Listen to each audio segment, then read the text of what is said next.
नाजरीन आदाब, मैं अखलाक अहमद उस्मानी हाजिर हूँ दुनिया भर की सियासी, समाजी और इक़्तिसादी सूरत हाल पर ख़ास प्रोग्राम लेकर दुनिया मिला। हमारे इस प्रोग्राम में आज बात प्राइम मिनिस्टर के ख़ास प्रोग्राम हाउडी मोदी के ज़रिए पूरी दुनिया की कम्युनिटी को दिए गए एक पैगाम की। प्राइम मिनिस्टर के तौर पर दूसरी बार चुने जाने के बाद वज़ीर आज़म नरेंद्र मोदी साहब का ये पहला अमरीकी दौरा है। उन्होंने यूनाइटेड नेशंस की जनरल मीटिंग से भी खिताब किया है। इससे पहले एक मेगा इवेंट में उन्होंने हिस्सा लिया। इसे हाउडी मोदी के नाम से जाना जाता है। इस बरनामे में 50,000 से ज़ायद लोगों ने हिस्सा लिया। इस गरज से अमेरिका में मोदी साहब का ये तीसरा बड़ा प्रोग्राम है। इससे कबल 29 सितंबर 2014 को मेडिसन स्क्वायर और 27 सितंबर 2015 को सिलिकॉन वैली में भी वे प्रोग्राम में अवाम से खिताब कर चुके हैं। इस 22 सितंबर को ह्यूस्टन में बुलाए गए प्रोग्राम में मोदी ने बिलखुसूस हिंदुस्तानी अवाम को खिताब करते हुए डोनाल्ड ट्रंप की तारीफ़ की। इन तमाम मौज़ूआत पर बात करने के लिए और ये समझने के लिए कि हाउडी मोदी प्रोग्राम का आलमी बिरादरी को क्या है दो टूक पैगाम, हमारे स्टूडियो में मौजूद हैं दो ख़ास मेहमान। जवाहरलाल नेहरू यूनिवर्सिटी में अमरीकी उमूर में प्रोफेसर विजया लक्ष्मी साहिबा, आपका बहुत खैर मकदम करते हैं हम, और साथ ही हैं बीजेपी की शाखा बराए माशी मामलात के कौमी तर्जुमान मोहतरम गोपाल कृष्ण अग्रवाल साहब। अग्रवाल साहब, आपसे बातचीत की मैं शुरुआत करता हूँ। हाउडी मोदी के प्रोग्राम में आप क्या मानते हैं कि इससे हिंदुस्तान को कितना फ़ायदा हुआ है? देखिए, सबसे बड़ी ग्लोबल डिप्लोमेसी में अगर आप देखें तो जो ऑप्टिक्स है उसका बहुत महत्व है।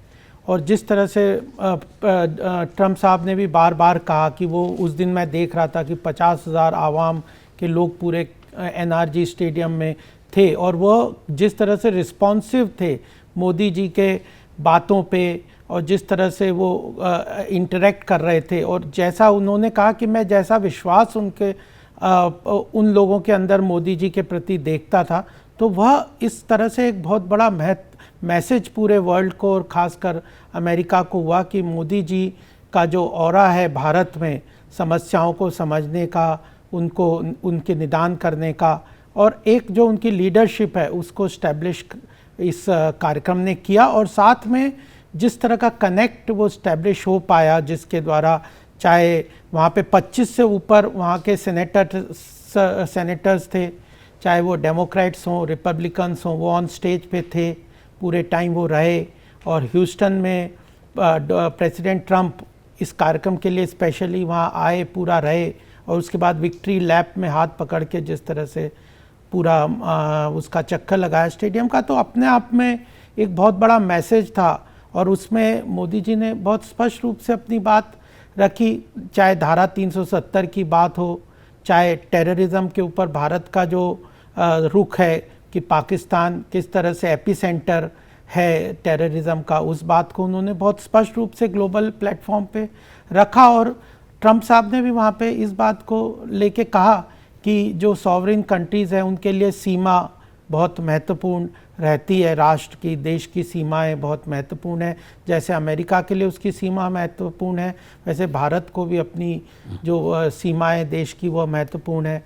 और रेडिकल टेररिज्म को भी अगेंस्ट उन्होंने बोला कि जो रिलीजन को रेडिकल टेररिज्म के लिए बढ़ावा देने के लिए जो इस्तेमाल कर रहे हैं कुछ कंट्रीज़, उनको भी एक तरीके से चेतावनी की बात है। तो मुझे लगता है कि जो उसका पर्पस था हाउडी मोदी का, जिस तरह का कार्यक्रम के पहले से वो पूरा उसमें जो इमोशनल टच था, जिस तरह का उसकी तैयारी थी, जिस तरह का कनेक्ट उससे इस्टेब्लिश हुआ, वो भारत और US के डिप्लोमेटिक रिलेशंस के लिए बहुत महत्वपूर्ण मील का पत्थर साबित होगा। विजया साहिबा, आपको क्या लगता है हाउडी मोदी प्रोग्राम से पूरी दुनिया को हिंदुस्तान ने अमरीकी ज़मीन से क्या मैसेज दिया होगा?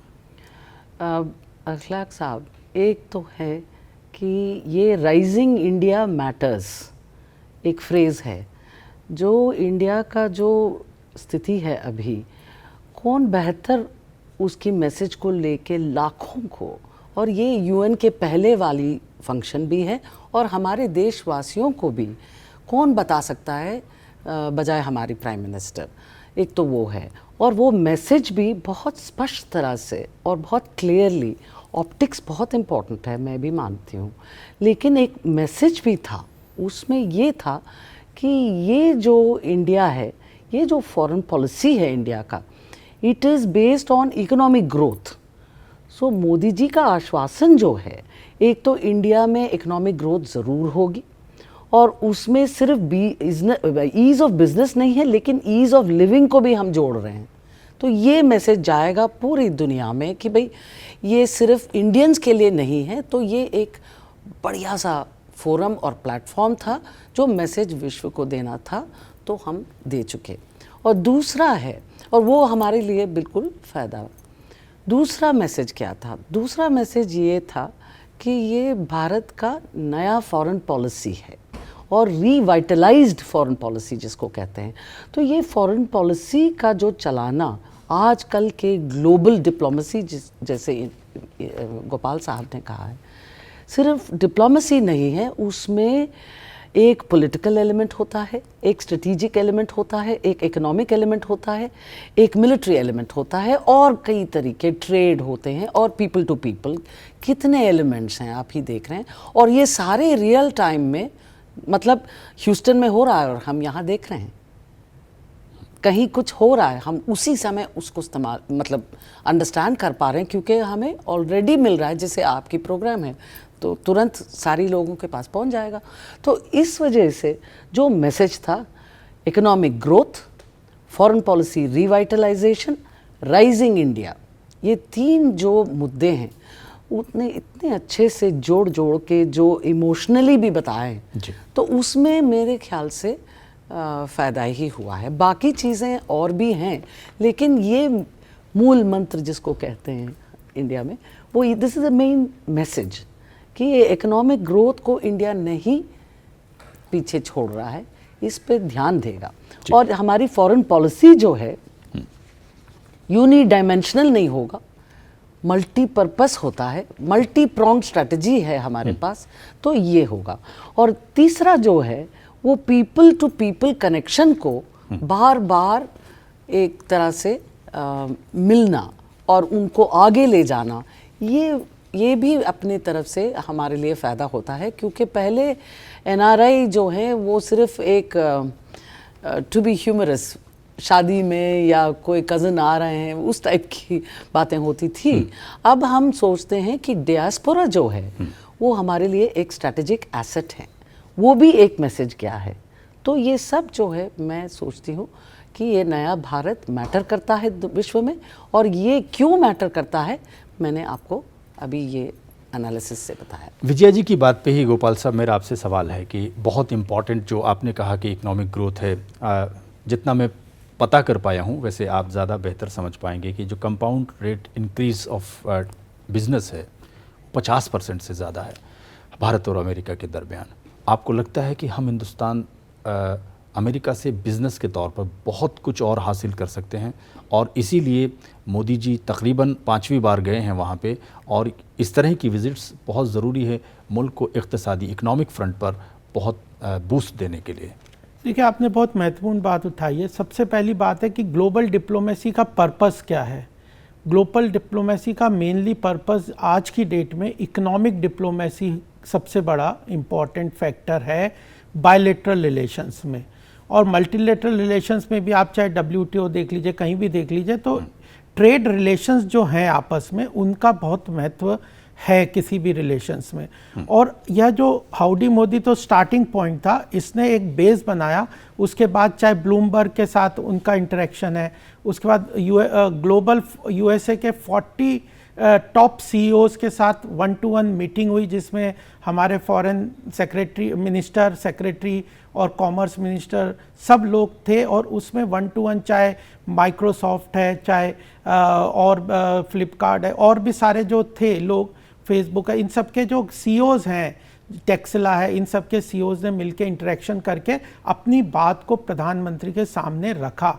और यह महत्वपूर्ण है। उन्होंने क्या कहा प्रधानमंत्री ने ब्लूमबर्ग के उसमें, कि मैं जो हूँ, अगर आपको कोई भी समस्या आती है, आप इन्वेस्ट करिए। इंडिया ऐसी जगह है जहाँ पे फ्यूचर है विश्व का, आर्थिक जगत का। आपको कोई समस्या आती है तो मैं हूँ आपका हाथ पकड़ के आपकी समस्या का समाधान करने के लिए, आपको आगे ले जाने के लिए। तो मुझे लगता है कि यह जो ग्लोबल इकोनॉमिक डिप्लोमेसी है, इसके लिए एक बेसिक फाउंडेशन हाउडी मोदी था। और जैसा अभी विजय लक्ष्मी जी ने बताया कि ये जो डायस्पोरा है वहाँ का, यूएसए का जो इंडियन डायस्पोरा है वो बहुत मजबूत है आर्थिक रूप से भी और पॉलिटिकली भी। काफ़ी लोकल पॉलिटिक्स में उनका से है, सोशली, पॉलिटिकली, इकोनॉमिकली। और आप देखते हैं कि अगर अमेरिका में इज़राइल एक बहुत बड़ा कौम है जो कि वहाँ पे महत्वपूर्ण उनकी बातों को माना जाता है जब भी कोई बायलैटरल इश्यूज आते हैं या ग्लोबल इश्यूज आते हैं। उसी तरह का एक स्ट्रेंथ इंडियन डायस्पोरा को भी देखने को अब मिल रहा है ग्लोबली, और ख़ासकर अमेरिका में उनको भी स्ट्रेंथ मिलती है। अगर भारत का लीडर बहुत स्ट्रॉन्ग प्रेजेंस के साथ अगर वहाँ पे यूएस में रिलेशंस को या डिस्कशंस को, उसको चाहे मीडिया को उनका कवरेज है उसको अगर मिलता है तो वहाँ का डायस्पोरा को भी स्ट्रेंथ मिलता है और भारत को भी उस डायस्पोरा का स्ट्रेंथ मिलता है।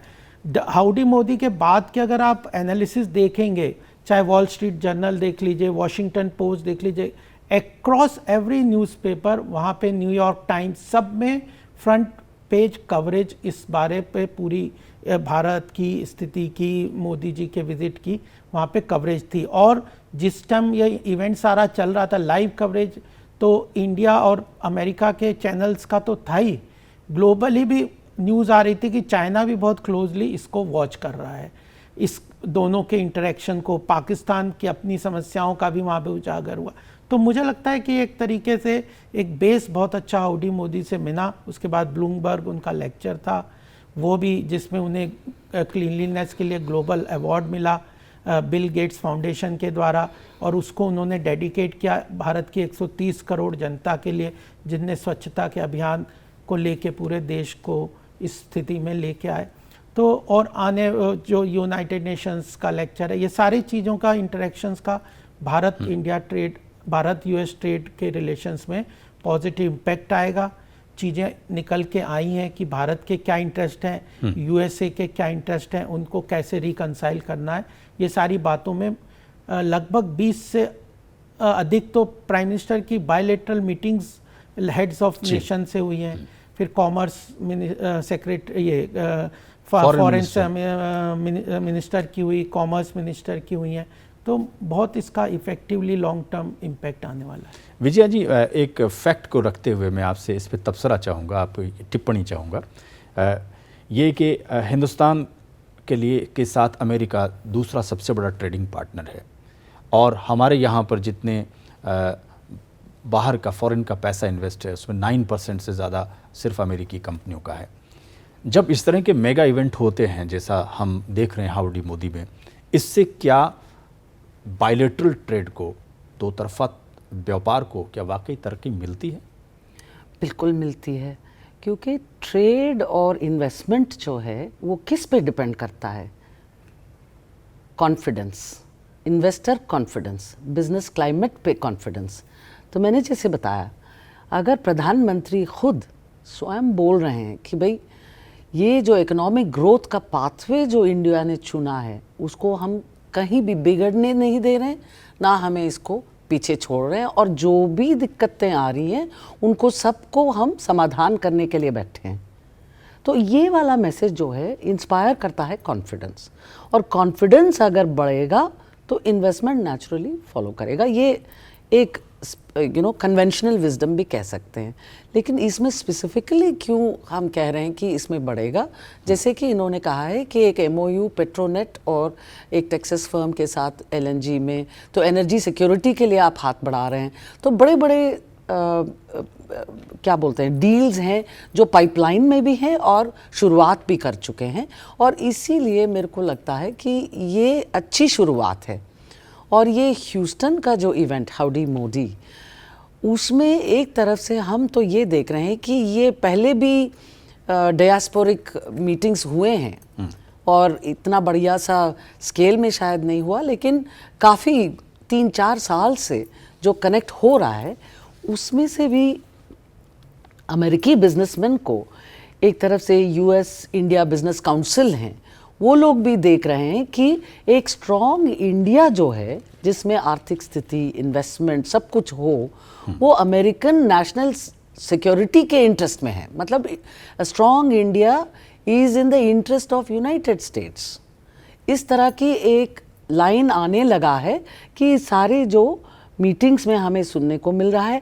और जितने भी कॉन्फ्रेंसेस हुए हैं जिनके गवर्नमेंट ऑफिशियल्स हैं, जैसे कि एलिस वेल्स हैं जो assistant secretary of South Asia हैं, acting assistant secretary for South and Central Asia, उन्होंने बहुत बड़ा प्रेस कॉन्फ्रेंस किया है जिसमें बहुत चीज़ें हैं हमें देखने को और सोचने को। तो इसमें मेरे बिल्कुल व्हाट शैल आई से कि कन्फ्यूजन तो है ही नहीं मुझे कि बिल्कुल इन्वेस्टमेंट बढ़ेगा अगर ये जो ट्रेड फ्रिक्शंस है उसके लिए हम एक मैकेनिज्म ढूंढ लें जिसमें से हम डिफरेंसेस को मैनेज तो करें। हाल तो नहीं किया जा सकता एक ही मिनट में, बहुत टाइम लगेगा, लेकिन एक लिमिटेड डील भी अगर ये लोग कर पाएंगे फिर इन्वेस्टमेंट और भी अच्छी तरह से मजबूती से उनको कॉन्फिडेंस हो जाएगी कि चाहे कुछ भी हो जाए हमारी इन्वेस्टमेंट प्रोटेक्टेड रहेगा। तो इस तरह की दोनों तरफ से अभी काम बाकी है मेरे ख्याल से, लेकिन वो ट्रेड डील्स भी इसमें बहुत इम्पॉर्टेंट रोल प्ले कर सकता है। गोपाल साहब, अमेरिका के साथ जब भी बातचीत होती है तो आमतौर पे बहुत सारी चीज़ें हैं जो हम यहाँ से भेजते हैं, लेकिन वहाँ से बहुत चीज़ें तो नहीं मंगवाते, लेकिन तब भी अमेरिका का हमारे साथ जो ट्रेड बैलेंस है वो उतना तकरीबन बराबर सा नहीं है। यानी चीन जितना ख़राब भी नहीं है, लेकिन फिर भी। लेकिन अमेरिका को डिफेंस और टेक्नोलॉजी ट्रांसफ़र में और एयरक्राफ्ट में हमें इंगेज रखना क्यों ज़रूरी है, और इस तरह के प्रोग्राम उसमें क्या हेल्प करते हैं? देखिए, अमेरिका के साथ अगर हम ट्रेड बैलेंस देखें पॉजिटिव है हमारा। अमेरिका इसी बात को बहुत बार कई जगह कहता भी है कि आपका चाइना के साथ तो ट्रेड डेफिसिट है लेकिन यूएस के साथ ट्रेड पॉजिटिव बैलेंस है। इसका मतलब अमेरिका के यहाँ में हमारा बहुत माल काफ़ी जाता है बाकी कंट्रीज़ के मुताबिक हमारे ट्रेड में, तो उसको हमें मेंटेन करना बहुत ज़रूरी है। दूसरा बात क्या है कि जो हम डिफेंस सेक्टर खोलना चाहते हैं, प्रधानमंत्री मोदी जी क्या करें कि हमारे यहाँ डिफेंस सेक्टर मैन्युफैक्चरिंग अभी बहुत ज़्यादा नहीं है। हम ज़्यादातर फॉरेन कंट्रीज़ पे अपने डिफेंस रिक्वायरमेंट के लिए डिपेंड करते हैं। हमें डिफेंस मैन्युफैक्चरिंग खोलना है, उसके लिए हमें टेक्नोलॉजी ट्रांसफ़र चाहिए। तो उस टेक्नोलॉजी को ट्रांसफ़र अगर यूएस से मिल जाए हमें, तो हमारे यहाँ डिफेंस मैन्युफैक्चरिंग बहुत स्ट्रांगली डेवलप होगा। हमारे यहाँ पे अभी हमने 2 डिफेंस कॉरिडोर बनाए, एक उत्तर प्रदेश में और एक महाराष्ट्र में। वहाँ पे प्राइवेट एमएसएमई इन्वेस्टमेंट बहुत आने को तैयार है। इंडियन इंडस्ट्रीज़ डिफेंस का हम 20 लाख करोड़ का प्रोक्योरमेंट करते हैं डिफेंस सेक्टर में। तो इतना बड़ा प्रोक्योरमेंट हम करते हैं जो बाहर चला जाता है। तो अगर हम मैन्युफैक्चरिंग करने लग जाएं तो उसके लिए हमें टेक्नोलॉजी ट्रांसफ़र चाहिए, उसके लिए यूएस की हमें बहुत सहयोग की समर्थन की आवश्यकता है, वह मिलेगा। और दूसरा है हमारा एनर्जी सिक्योरिटी, जैसे विजय लक्ष्मी जी ने बताया, उसके लिए हमें जैसे हमारे जो पेट्रोनेट एलएनजी ने जो वहाँ पे 40 वर्ष तक का कॉन्ट्रैक्ट किया है कि हमारी ऑयल वहाँ पे एक्सट्रैक्शन हो सके, वह वाली बात है। और फिर आप देखिए कि भारत ने डिप्लोमेटिकली, मोदी जी ने वहाँ पे ईरान के जो प्रेसिडेंट हैं उनके साथ मीटिंग की। इतने कॉन्फ्लिक्ट यूएस ईरान के चल रहे हैं, उसमें उनकी बायलैटरल मीटिंग का बहुत महत्व रहता है। और ईरान से हमें ऑयल इंपोर्ट करना भी हमारे लिए बहुत महत्वपूर्ण है। यूएस उसमें अड़ंगा ना लगाए, यह भी इंश्योर करना है, नहीं तो हमारा 70 to 80% ऑफ इंपोर्ट जो है वो गल्फ़ कंट्रीज से और ईरान से उसमें बहुत ज़्यादा है, जिसको हम रुपी ट्रेड में भी करते हैं।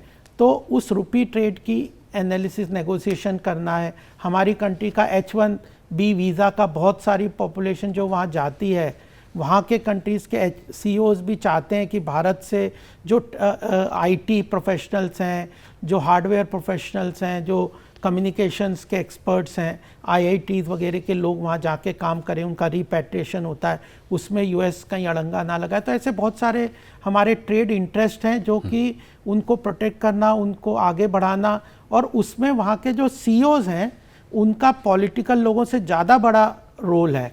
तो उनके साथ जो कनेक्ट बन रहा है उनका भी वहाँ पे बड़ा एक स्ट्रॉन्ग प्रेशर रहता है वहाँ की पॉलिसीज़ में। तो वह लोग भी काफ़ी सरकार पे, वहाँ की सरकार पे अपना इन्फ्लुएंस करना चाहते हैं। तो इन चीज़ों में मुझे लगता है कि बड़ा अच्छा रहेगा। और फिर यूनाइटेड नेशन सिक्योरिटी काउंसिल के रीजिक की बात है, भारत ने वहाँ पे अभी कैरिबियन कंट्रीज़ के प्रेसिडेंट्स के साथ मिलके $150 मिलियन का एक क्रेडिट लाइन की बात की है। तो हम अफ्रीका पे हमारा फोकस है और भी कैरिबियन कंट्रीज़ में ट्रेड फोकस है, उस सब का भी हम इंटरेस्ट इसके थ्रू वॉच करने के लिए ये एक प्लेटफॉर्म मिलता है जिसमें हमारे इंटरेक्शंस और कोऑपरेशन बढ़ती हैं। विजया जी, मैं 2-3 आपको इवेंट बताते हुए आपसे सवाल करूंगा। मिसाल के तौर पर मोदी जी जब 2014 के बाद अमेरिका गए थे तो वहाँ जाने के फ़ौरन बाद दोनों कंट्री काफ़ी करीब आए। फिर ओबामा साहब 2015 में आए, 15 में फिर मोदी जी गए सिलिकॉन वैली में, वहाँ एंटरप्रेन्योर से मिले और भारत को इंटरनेट प्रोटोकॉल में काफ़ी अमेरिका की कंपनियों से हेल्प मिली। 2016 में मोदी जी फिर गए, वहाँ उन्होंने बराक ओबामा साहब से ओवल ऑफिस में मुलाकात की और जॉइंट सेशन कांग्रेस को उन्होंने एड्रेस किया। और 17 में फिर 5 लाख US डॉलर से ज़्यादा की हम मदद लेने में कामयाब रहे और अब हाउडी मोदी। सवाल मेरा थोड़ा लंबा हो गया, लेकिन मैं आपसे ये पूछना चाह रहा हूँ कि जब भी मोदी जी की वहाँ विज़िट होती है तो हिंदुस्तान को इसमें सिर्फ माली तौर पे यानी इक्तिसादी तौर पे ही मदद मिलती है या और डिफरेंट डिपार्टमेंट में भी ये काफ़ी कारगर होता है? बहुत अच्छा सवाल है, लंबी है, लेकिन आंसर उतना लंबा शायद ना हो, क्योंकि हम ये कह रहे हैं कि एक तो आर्थिक रूप का जो इन्होंने बताया वो तो है ही है, और दूसरा ये सिर्फ अमेरिका यात्रा नहीं है, UN भी तो हैं। तो ये जोड़ना एक कन्वर्जेंस को हाईलाइट करता है, इंडिकेशन ऑफ कन्वर्जेंस। जिस तरह से आपने कहा 2014 का इंडिकेशन तो ऑलरेडी पहले से है कि हमारी कॉन्ग्रुएंस हो रहा है, मतलब करीब आ रहे हैं, करीब आ चुके हैं, करीब हैं, इतने स्टेजेस हम पार कर चुके हैं। लेकिन अब जो है इसको एक सस्टेनेबल लेवल पे मेंटेन करना, ये एक तरफ से गोल रहता है हर एक फॉरेन पॉलिसी और डिप्लोमेसी में। पर उसके ऊपर में अभी एक नया फ्रंट जो आपने कहा, डिफेंस प्रोक्योरमेंट और defence acquisition and defence cooperation, technology transfer, ये सब में तो सीरीज़ एंड लेयर्ड कॉन्वर्जेशन और नेगोशिएशन तो चल ही रहा है, जिसमें हमारी आर्म फोर्सेस भी मौजूद हैं। लेकिन इसमें जो एक स्ट्रैटेजिक कन्वर्जेंस है वो किस थिएटर में है, उसमें है इंडो पैसिफिक। अब इसमें क्या हो रहा है कि इसी मीटिंग के बाद एक क्वाड्रिलैटरल नेगोशिएशन भी शुरू हो गया है, जिसमें US, जापान, इंडिया और ऑस्ट्रेलिया के साथ। ये पहले से चल रहा था, थोड़ा सा बीच में हिचकी कहते वो सब हो रहा था, लेकिन अभी जो हम देख रहे हैं कि उसमें जो मीटिंग्स चल रहे हैं वो बहुत बढ़िया तरीके से चल रहे हैं, और वो आपको एक हिंट देता है कि इंडिया क्या कर सकती है अपने इंटरेस्ट को प्रोटेक्ट करने के लिए। एक वो हुआ। दूसरा, अभी आपने आई थिंक कल या परसों की बात है, हमारी मलाबार एक्सरसाइजेस चल रहे हैं कि US, जापान और इंडिया के साथ, तो उसमें भी इंटरऑपरेबिलिटी।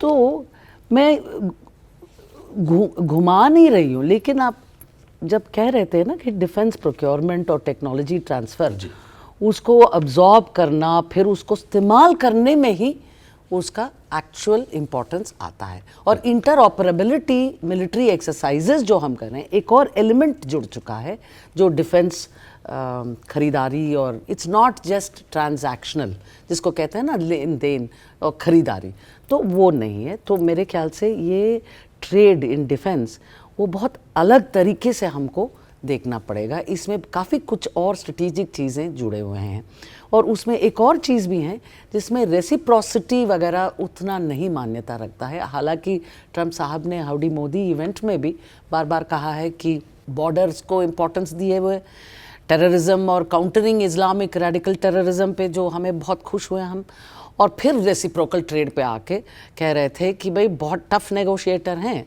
और ख़ुद प्रधानमंत्री जी ने भी कहा है कि हम सीख रहे हैं और भी।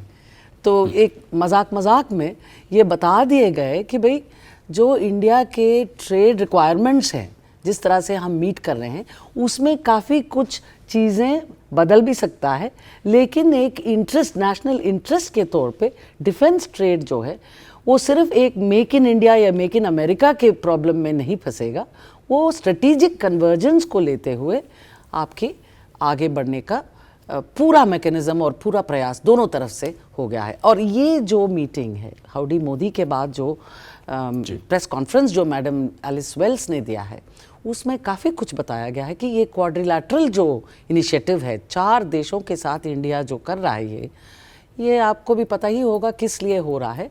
इसको इंडिया ने एक शब्द यूज़ किया है, free, open and inclusive Indo Pacific. जो हमारी ये इंसर्शन है, इंडियन इंसर्शन है इंक्लूसिव, मतलब सबको साथ लेके जाना।